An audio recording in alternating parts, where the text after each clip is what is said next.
Vamos a iniciar este noticiero con al César lo que es del César. No, aquí no nos callamos nada y decimos las cosas como son. Yo voy a hacer un mea culpa. Yo creo que estoy dando demasiada importancia a los comentarios de Twitter. Y claro, hemos conversado con amigos, con amigas, con queridos ex compañeros de aquí de Hoja de Ruta, que también hemos caído todos en esta provocación del odio y de tratar de desvirtuar las mentiras que quieren posicionar, ¿no? O sea, yo creo que ya solamente es de cuestión de, con la razón y con los documentos que se tiene, pues se puede desvirtuar cualquier cosa que quieran posicionar. Ayer se dieron en la ingrata tarea de empezar a situar el tema de la base de Manta. Creo que el debate de la base de Manta ya está más que superado, ¿no? O sea, no es algo trillado el decirles que al lado nomás en Colombia tenemos 7 bases militares gringas. En Perú también tenemos, y sin embargo son los mayores productores de cocaína del mundo. O sea, ¿cómo pelean contra el narcotráfico? ¿Cómo se acaba la delincuencia? ¿Cómo se acaba la violencia? Colombia sigue viviendo temas de violencia a pesar de que ahora está un gobierno de izquierda. Sin embargo, sigue. Es más, quisieron hacer una octava base y el gobierno de Petro les dijo, no hay sitio nomás, no se preocupen. Si no ha servido para nada tener 7 bases militares. Porque muchos, como digo, tratan de posicionar y también tratan de posicionar de que toda la desgracia que estamos viviendo ahora de la violencia es culpa supuestamente del bombardeo de Angostura.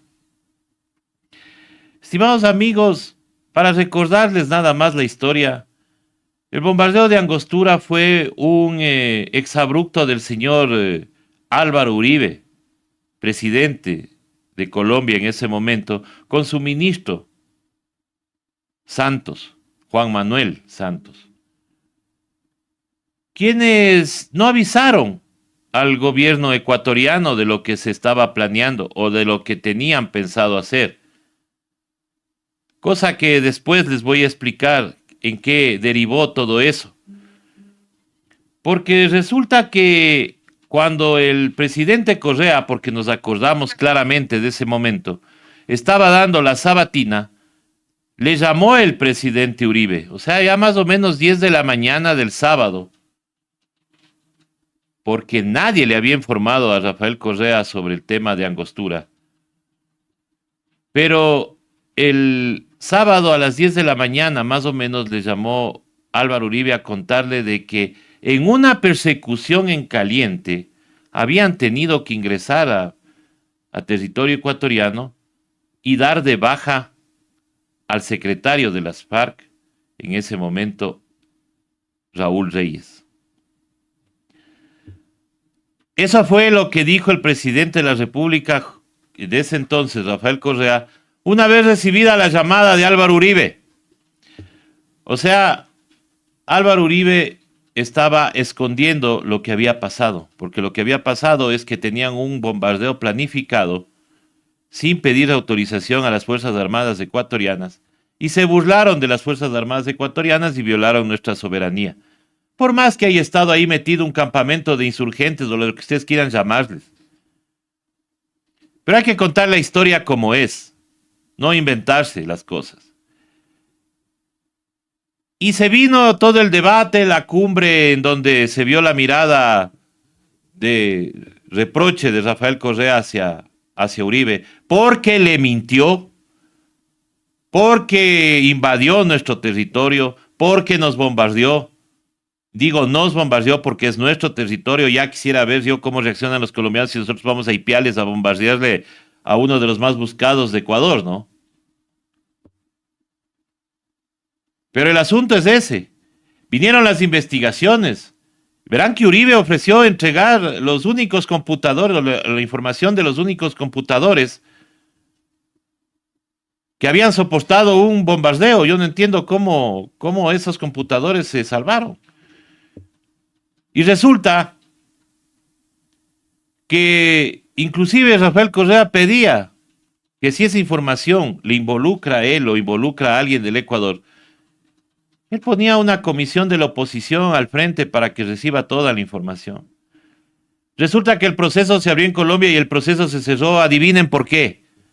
Por falta del debido proceso. Ni siquiera la Interpol dio un informe favorable para que se utilicen las supuestas pruebas que habían encontrado en ese campamento o en esas computadoras antibombardeo.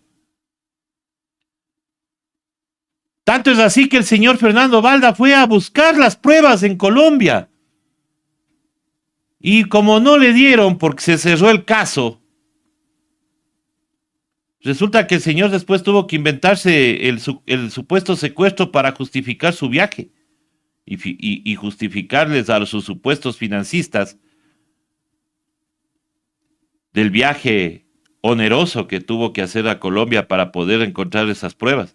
Pruebas que fueron cerradas por la fiscalía. Y ayer, justamente, un tuitero de estos que quería posicionar me pasa a mí los documentos que yo ya tengo, porque ya se hizo la investigación en su momento, como empiezan a pasar nuevamente el video forjado del mono Jojoy, que ni siquiera sirvió de prueba para abrir un proceso ni en Colombia ni aquí en Ecuador.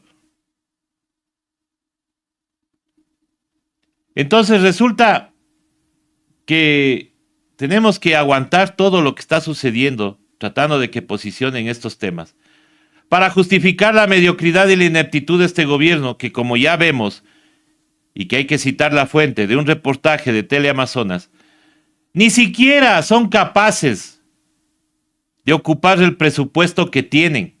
Entonces, ¿cómo quieren arreglar la seguridad de este país si van y ejecutan el 9% del presupuesto? ¿Cómo es que quieren combatir al crimen organizado si ni siquiera han ejecutado el 9% del presupuesto? Compran las municiones y no compran las armas. ¿Qué van a disparar las municiones con resorteras, con catas, con pistolas de agua? Entonces no se vayan tan atrás, estimados investigadores de Twitter. Investiguen por qué no se ejecutan los presupuestos y por qué no les importa la vida de los ecuatorianos al gobierno del banquero, del empresario que hoy nos gobierna. El inicio de todo esto es haberle debilitado al Estado y empezó con Moreno. Esto es del César, lo que es del César. Regresamos luego de este pequeño corte con nuestro primer invitado.